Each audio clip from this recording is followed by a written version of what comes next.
Yeah, ready whenever you are. Yes, I know. Yeah. Okay. Just need to do that.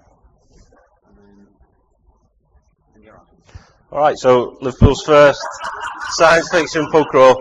Just before we get started, I'll say this is a sonic screwdriver, and if anyone wants to hold it later, just come and see me at the end of the talk. So, why put a science fiction pub crawl together? It's because I write this blog, which is Sci-Fi Love.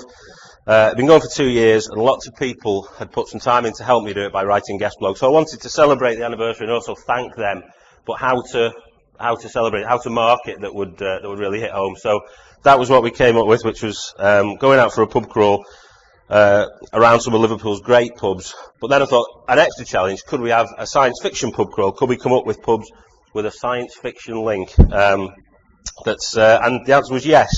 Even if some of the links, probably you would struggle under the definition of link to get them accepted.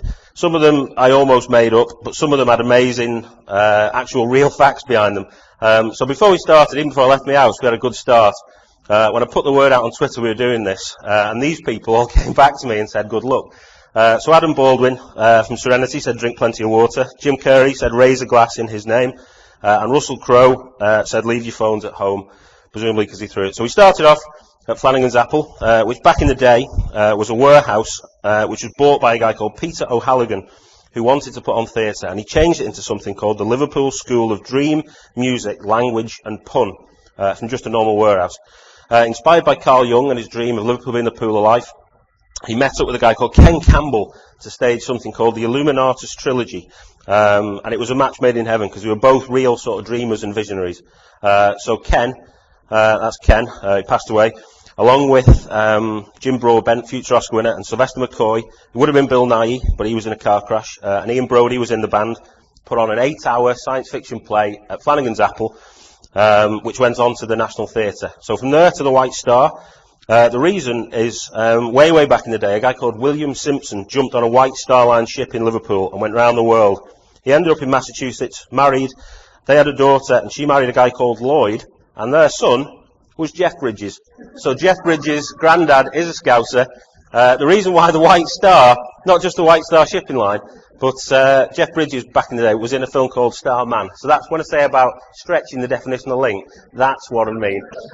From there, it's been at least 5 minutes since someone's mentioned Dr. Duncan, so I thought I'd bring that in. But the reason we went there is because of Liverpool's links to Doctor Who, hence the Sonic. Anyone know who two Doctor Who's were? Well, there you go, caught out. Tom Baker was one of them from Liverpool. Paul McGann was the other Doctor Who from Liverpool. But there were also two assistants, Sarah Jane Smith or Liz Sladen, who once said "fucking hell" when I was interviewing her, which shocked me, and Maureen O'Brien, who was Vicky. But also the reason we went to Dr. Duncan's, Duncan Jones, the director of Moon and David Bowie's son, also came back to me on Twitter and challenged us to have a Gertie drinking game where we had to match the faces of the robot Gertie from Moon on pieces of card, and if you got it wrong, you had to down your pints. From there, it was the Jacaranda, which is a famous Beatles pub, but also a famous science fiction pub. There's a famous picture in there of an episode of Doctor Who called The Chase, where Maureen O'Brien, who was the Doctor's assistant at the time, I couldn't find the picture of that. They had a thing called the Time-Space Visualizer, and they could look and see anything they wanted, and they chose to watch the Beatles. And the Beatles wanted to go on it as old men, but Brian Epstein wouldn't let them. And if you want to go and see that in the Jacaranda, it's near the toilet, so hold your nose because it stinks. Next one is the Pilgrim, which is also a Doctor Who link, and not just because of the definition of pilgrim, which is someone who journeys in foreign lands, a wonder, which is a good way of describing the Doctor. It's because of John Pertwee, because back in the mid-90s, his last ever screen appearance was in a Vodafone advert filmed on Rodney Street at that very garage. So the main picture is one I took the other day. You can still see Doctor on call, which was there on the garage that he walked into in the advert. It's still there today. And then the final pub we went to was the Philharmonic. The reason for that is it is a stone's throw from Liverpool's science fiction library, where a guy called Andy Sawyer looks after an enormous collection of science fiction memorabilia. There's Andy doing his stuff. I'd say he looks exactly like a science fiction librarian should. It's one of only 5 in the world, including in Switzerland, the fantastically named House of Elsewhere.